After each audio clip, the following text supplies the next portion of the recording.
Vois-tu le spectacle de l'oppression? En face de moi, il n'y a que ravage et violence. Lorsqu'il y a procès, l'invective l'emporte. Le Seigneur m'a répondu. Il m'a dit, écris une vision, donne-en l'explication sur les tables afin qu'on la lise couramment. Car c'est encore une vision concernant l'échéance. Elle aspire à sa fin, elle ne mentira pas. Si elle paraît tarder, attends-la, car elle viendra à coup sûr, sans différer. Le voici plein d'orgueil, il ignore la droiture, mais injuste vit par sa fidélité. Et nous lirons dans le Luc, au chapitre 18, les versets 1 à 8. Jésus leur dit une parabole sur la nécessité pour eux de prier constamment et de ne pas se décourager. Il leur dit, il y avait dans un village un juge qui n'avait ni crainte de Dieu, ni respect des hommes. Et il y avait dans cette ville une veuve qui venait lui dire « Rends-moi justice contre mon adversaire ». Il s'y refusa longtemps. Et puis, il se dit « Même si je ne crains ni Dieu, ni ne respecte les hommes, eh bien, parce que cette veuve m'ennuie, je vais lui rendre justice pour qu'elle ne vienne pas sans fin me casser la tête. » Le Seigneur ajouta, « Écoutez bien ce que dit ce juge sans justice. Et Dieu ne ferait pas justice à ses élus qui crient vers lui jour et nuit et il les fait attendre. Je vous le déclare, il leur fera justice bien vite. Mais le Fils de l'homme, quand il viendra, trouvera-t-il la foi sur terre ?» Et nous lirons dans le livre de Luc, au chapitre 11, les versets 5 à 10. Jésus leur dit encore, « Si l'un de vous a un ami et qu'il aille le trouver au milieu de la nuit pour lui dire « Mon ami, prête-moi 3 pains parce que un de mes amis m'est arrivé de voyage et je n'ai rien à lui offrir. » Et si l'autre de l'intérieur lui répond « Ne m'ennuie pas, maintenant la porte est fermée, mes enfants et moi nous sommes couchés, je ne puis me lever pour te donner du pain. » Je vous le déclare, je ne puis me lever, même s'il ne se lève pas pour lui en donner, parce qu'il est son ami, eh bien, parce que l'autre est sans vergogne, il se lèvera pour lui donner tout ce qu'il lui faut. Eh bien, moi, je vous dis, demandez, on vous donnera. Cherchez, vous trouverez. Frappez, on vous ouvrira. En effet, quiconque demande reçoit, qui cherche trouve, et à qui frappe, on ouvrira.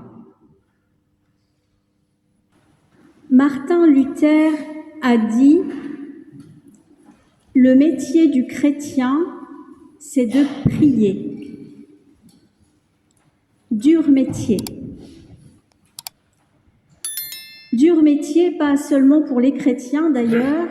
Je ne suis pas une spécialiste des religions, mais je crois que la plupart ont la prière en commun. Par la prière, il s'agit en effet de passer en quelque sorte à la pratique pour que la foi ne se limite pas à une pensée. La prière est ainsi un thème central et omniprésent dans la Bible, se manifestant sous diverses formes et dans de multiples contextes. Dans l'Ancien Testament, la prière est une expression de la relation directe entre l'homme et Dieu sous différentes formes. la supplication, la louange, la confession ou l'intercession. Dès les premiers chapitres de la Genèse, on voit des personnages prier. Nous connaissons bien l'intercession d'Abraham pour Sodome et Gomorrhe. Jacob prie avant d'affronter son frère. Moïse intercède plusieurs fois pour le peuple d'Israël. Ses prières montrent sa proximité avec Dieu. Par lui, la prière devient une partie intégrante de la vie cultuelle et rituelle du peuple d'Israël. Les livres des Nombres et le Deutéronome contiennent de nombreuses prières de Moïse et du peuple. Le livre des Psaumes est le recueil de prières par excellence avec toute la gamme des émotions humaines, la joie, la tristesse, la colère, le désespoir, la gratitude, la confiance. Et nous continuons à nous y référer régulièrement aujourd'hui encore. L'Ancien Testament nous donne plusieurs exemples de prières portées vers Dieu par les prophètes, comme Élie, ou les fameuses jérémiades de Jérémie, ou les supplications de Daniel pour le retour d'Israël, ou celles que nous avons lues d'Habacuc qui se plaint. Les prophètes prient en faveur de leur nation ou se lamentent devant Dieu face au péché ou à la détresse. Qu'elles confessent un péché, demandent pardon, supplient ou se lamentent, ces prières sont souvent directes et personnelles. Le Nouveau Testament, bien sûr, poursuit la compréhension de la prière en la centrant autour de la personne de Jésus-Christ et de l'action de l'Esprit Saint. Luc, tout particulièrement, montre souvent Jésus en train de prier dans les moments importants de son ministère, lors de son baptême, après des guérisons, à l'annonce de sa passion, avant la transfiguration, avant son arrestation et sur la croix. Ses disciples, qui le voient régulièrement se retirer pour prier, lui demandent de leur apprendre, et il nous a ainsi laissé le Notre Père. Jésus a encouragé à la prière par des paraboles, dont celle que nous avons lue, celle du juge inique et de l'ami qui finit par se laisser fléchir. Nous connaissons dans l'évangile de Jean la longue prière de Jésus avant sa passion. Cette pratique sera ensuite adoptée par l'Église primitive. Les actes des apôtres montrent une communauté imprégnée de prière et indiquent que les premiers chrétiens se rendaient chaque jour au temple. Paul y exhorte constamment et prie lui-même pour les églises ou demande à ce que les communautés prient pour lui. Selon les textes et les témoignages que nous avons, la prière avait investi tous les moments et occasions de la vie chrétienne. Nous sommes donc invités par toute la cohorte qui nous précède à nous adresser directement à Dieu, à lui présenter nos difficultés. Les deux paraboles que nous avons lues montrent que la prière n'est pas ou pas seulement une envolée lyrique. Elle peut et peut-être elle doit être très concrète et concerner nos préoccupations. L'exemple d'un conflit juridique et plus encore celui de l'ami sollicité pour du pain le montre. La prière n'est donc pas seulement la manifestation d'une relation spirituelle hors de notre monde, elle colle à notre quotidien. Il n'y a rien de futile que nous ne puissions présenter à Dieu.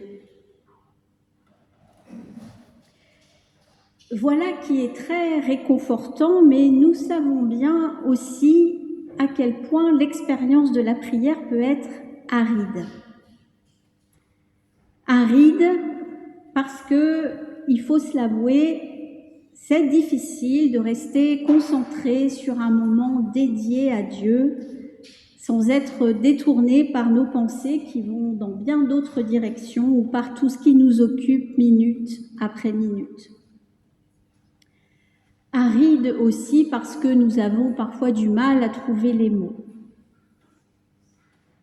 Aride parce que lorsque nous prions, nous ne sommes pas systématiquement envahis d'un sentiment de bien-être, d'exaltation ou de ferveur religieuse. Comme lorsque nous prions, nous n'entendons pas forcément de réponse, à la différence de ce qui a pu se passer plusieurs fois pour Jésus. Aride parce que nous ne recevons pas toujours la réponse que nous attendons. Bref, il faut bien le reconnaître, souvent, lorsque nous prions, il ne se passe rien. Du moins, c'est l'impression que nous en avons. Les prophètes ont vécu cette difficulté et Habacuc ose en faire le reproche à Dieu et l'accuse. Tu n'écoutes pas, tu ne sauves pas. Habacuc a prié, a supplié en vain. Le secours n'est pas venu, la violence, l'oppression ont continué. Plusieurs psaumes témoignent de ce désarroi face au silence de Dieu et l'interpellent parfois vertement. Sors de ton silence. Ne reste pas inerte et muet, au psaume 83. Et le fameux « Pourquoi m'as-tu abandonné » au psaume 22. Jésus lui-même, semble-t-il, a vécu ce sentiment d'abandon.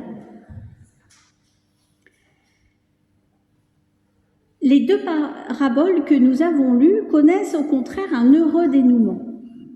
Le juge rend justice à la veuve et l'ami finit par se lever pour donner du pain. Cependant, nous ne savons pas si la décision du juge a satisfait la veuve, ni si l'ami a reçu ce qu'il attendait. L'ami demandait 3 pains. On lui a donné ce qu'il lui faut. Est-ce que c'est 3 pains? On n'en sait rien. Qu'en ont pensé la veuve? A-t-elle, elle, sentiment d'avoir eu justice? Et l'ami a-t-il le sentiment d'avoir eu ce qu'il avait demandé? Nous avons tous vécu, je pense, cette expérience de la prière non exaucée ou pas exaucée exactement comme nous le voulions. Le temps que met le juge pour rendre justice, le temps que met l'ami pour se lever et donner du pain, colle bien à notre expérience d'une prière qui se cogne au silence et reste longtemps vaine de notre point de vue. Cette expérience difficile nous empêche d'ailleurs de confondre Dieu avec une idole censée agir sur commande, une idole interventionniste. Métier difficile donc que celui de la prière, et pourtant, à quoi nous invite Jésus par ces 2 paraboles? À ne rien lâcher, à casser la tête de Dieu, comme la veuve casse celle du juge, à être sans gêne, comme est sans gêne cet ami qui vient réclamer du pain au milieu de la nuit. Comme ces 2 personnages, comme les prophètes, il faut être insistant, insolent, effronté, direct, un peu comme des sales gosses. Pas de politesse, pas de bonne manière, pas de retenue ni de pudeur. Il faut taper du poing sur la table et du pied sur le sol. Jésus, en effet, nous donne une indication. Nous pouvons tout demander et il nous fait une promesse. La prière est écoutée et une suite sera donnée. Demandez, on vous donnera. Cherchez, vous trouverez. Frappez, on vous ouvrira, nous dit-il. Ce qui est un peu différent de ce que nous avons envie d'entendre. Demandez, on vous donnera ce que vous avez demandé. Vous cherchez, vous trouverez ce que vous cherchiez. Dieu n'est pas un distributeur de billets qui donne 30 € quand on demande 30 €. Dieu nous fait la promesse que nous sommes écoutés et que nous recevrons, même si la réponse n'est pas celle que nous attendions ou espérions. Un juge inique, un ami peu serviable finiront par céder, même pour de mauvaises raisons. Or Dieu n'est ni l'un ni l'autre. Jésus nous invite donc à faire monter notre cri, nuit et jour, à casser la tête de Dieu. Devant la maladie, la souffrance, la douleur, la peur, prier sans relâche, voilà notre métier. Avec la certitude que la prière est accueillie, avec l'incertitude sur la réponse de Dieu. Jésus nous invite à ne pas cesser de dialoguer avec Dieu, à lui dire nos préoccupations, même triviales, avec nos mots, avec colère et impatience, si c'est l'humeur du moment.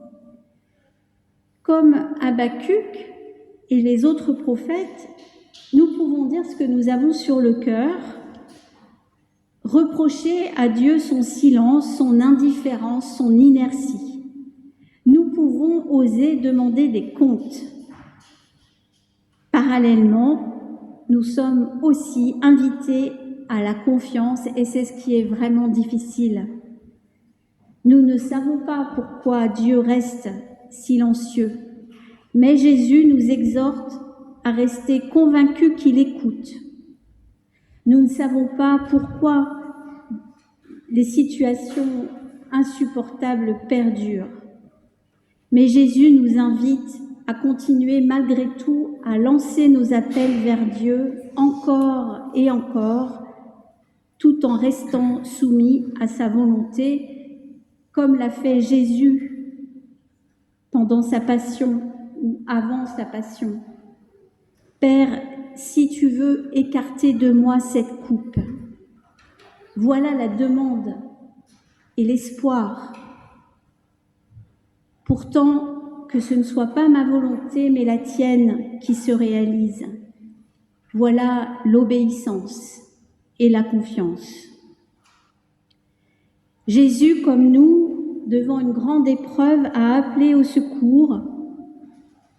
Et comme plusieurs l'ont vécu, il n'a pas été exaucé peut-être comme il le souhaitait. Habakkuk, qui accuse Dieu de laisser faire, continue par « Le Seigneur m'a répondu ». De même, le psaume 22 commence par « Mon Dieu, pourquoi m'as-tu abandonné ?» mais débouche sur « Tu m'as répondu ». La prière est le secours lorsque nous sommes aussi démunis que la veuve ou l'ami. La prière est notre lumière si nous sommes dans le noir, notre soutien si nous nous sentons sans force. Jésus nous invite par la prière à une relation intime avec Dieu. La prière, c'est un acte de foi, de dépendance, d'amour. Nous pouvons donc suivre le conseil de Paul aux Philippiens. En toute occasion, par la prière et la supplication accompagnées d'actions de grâce, faites connaître vos demandes à Dieu.